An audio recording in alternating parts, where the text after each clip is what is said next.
Привет, друзья, Миран на связи. Перед вами очередной выпуск МММ Review, а стало быть, сегодня вы узнаете еще об одной группе из наших краев.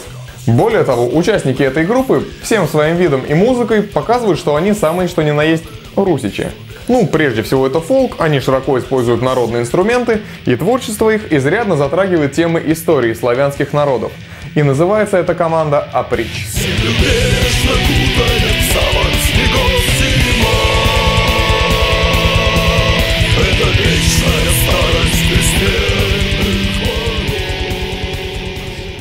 Для начала стоит отметить, что группа эта не такая уж и молодая. Ребята стали обследовать закоулки рыбинского андерграунда аж в 1998 году. Ну а про те в музыкальном плане революционные для России времена можно прочитать в ЖЖшечке коллектива. Там собраны их статьи, интервью, и надо отдать ребятам должное, читать их действительно интересно. Ну так вот, изначально Априч носила название «Контра». И в целом трансформация их названий – явление весьма последовательное, потому как оба слова имеют в чем-то схожий смысл. Ну а путь до первого полноформатника оказался достаточно долгим. С момента основания группы и до его релиза прошло ни много ни мало 12 лет. Априч, конечно же, не без дела сидела все это время. Менялся состав, оттачивались навыки, ну и по ходу дела записывались песни, которые успели стать частью двух сплитов с уже известной нам Кродой и с украинской группой Чур. Так что к первому полноформатнику, Север Вольный, Априч пришла с весьма сформированным собственным звучанием.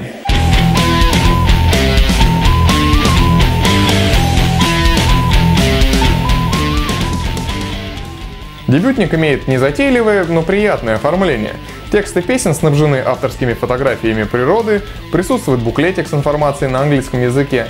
Вообще здорово, что за рубежом котируют именно русский фолк. Всяких трэшей и хэви-металов там и своих хватает, а вот славянский колорит – дело интересное. Север Вольный вышел 4 года назад, но так как стилистика Априч не так уж и сильно меняется от альбома к альбому и 4-летний материал остается актуальным, потихоньку начнем раскрывать карты и разбирать музыкальную составляющую. Прежде всего, эту группу отличает наличие разнообразных народных инструментов, всякие желейки, варганы, флейты и прочие интересные штучки. И вот этот момент на любителя. То есть почитатели народности и фолкового звучания, конечно же, порадуются. А вот любители чего-то посовременнее, скорее всего, выключат альбом, не дослушав. Все-таки резко прямолинейное звучание некоторых деревянных духовых может вызвать отторжение у неподготовленного слушателя. К слову, сейчас Априч отказались от использования народных инструментов на концертах и, видимо, правильно сделали. Ведь выстроить эту мелкую хреновину так, чтобы все строило и ни на цент не разъезжалось со всякими гитарами, практически невозможно. Однако такое решение, как ни странно, не повлияло на узнаваемость и уникальность каждого трека. Дело в том, что у Априч гитарные рифы идут не просто тоникообразной поддержкой, а зачастую сопровождают мелодические линии, так что группе удалось сохранить драйвовость лайвов и нервы концертным звукорежем. Я шел меж походных костров, и воздух звенел гневом славянских мечей, славянских стрел. Военно крепко в крови рукоять, и сеть раскалит клинок.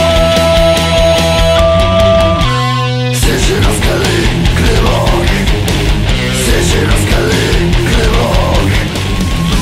Одна дорога нам на север, одна дорога нам на север. А следующим релизом группы стал сплит, но весьма интересный в идейном плане. Называется он «Три единства», и это сплит трех представителей восточнославянских народов. Априч от России, Чур от Украины и Пяроварацень от Белоруссии. Внутри этого альбома по 3 песни от каждой группы, и, как это заведено у лейбла Casus Belli Musica, потрясающее оформление матового диджипака. Сейчас формат сплита достаточно непопулярен, к нему прибегают в основном совсем андерграундные команды, потому как не ставят себе временных рамок и записывают песни по мере озарения. Однако подобное прямо-таки сплочающее народы издание даст фору многим вымученным полноформатам, так что мне было бы интересно увидеть что-то подобное даже в разрезе всяких там МДМов и прочих современных жанров.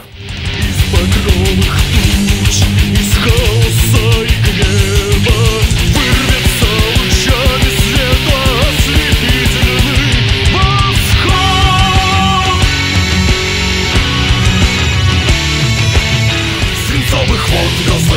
вся тяжесть.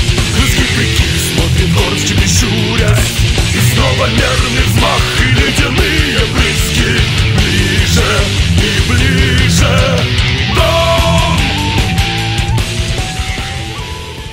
Ну вот мы и плавно подошли ко второму лонгплею «Априч», который повествует о зиме во всех ее проявлениях и носит название «Небо без птиц».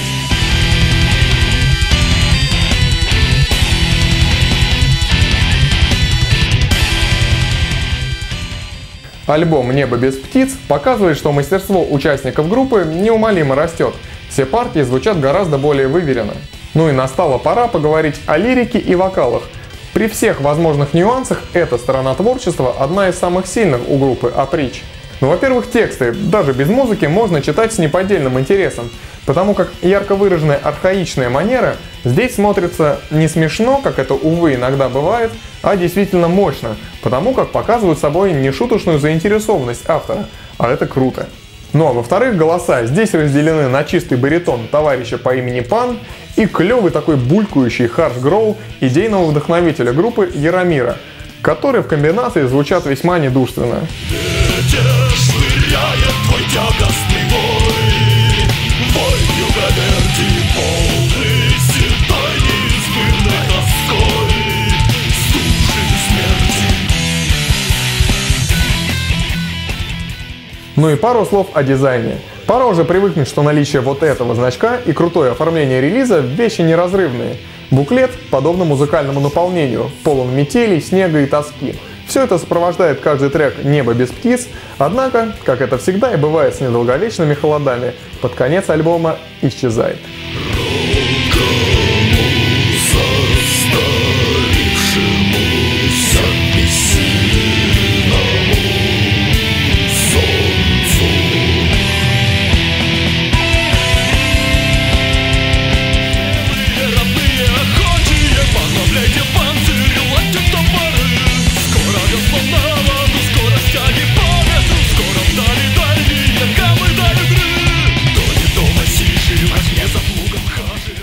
Ну и как водится, на смену всему печальному приходит что-то бодрое и энергичное, а на смену дискам приходит винил.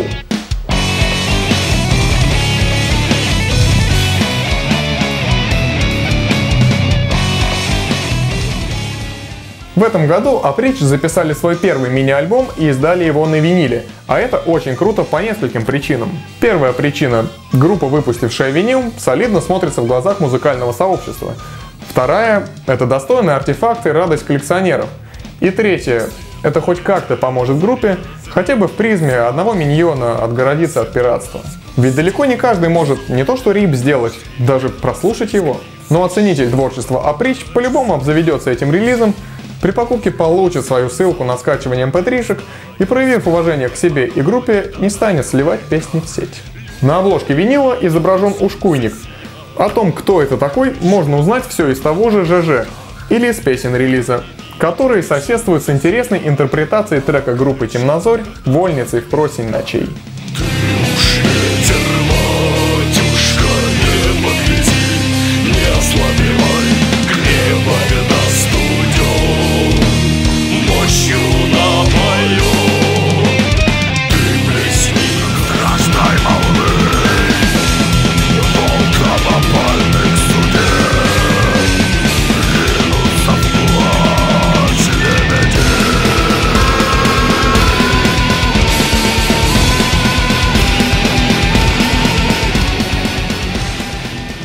Ну, что мы имеем в итоге?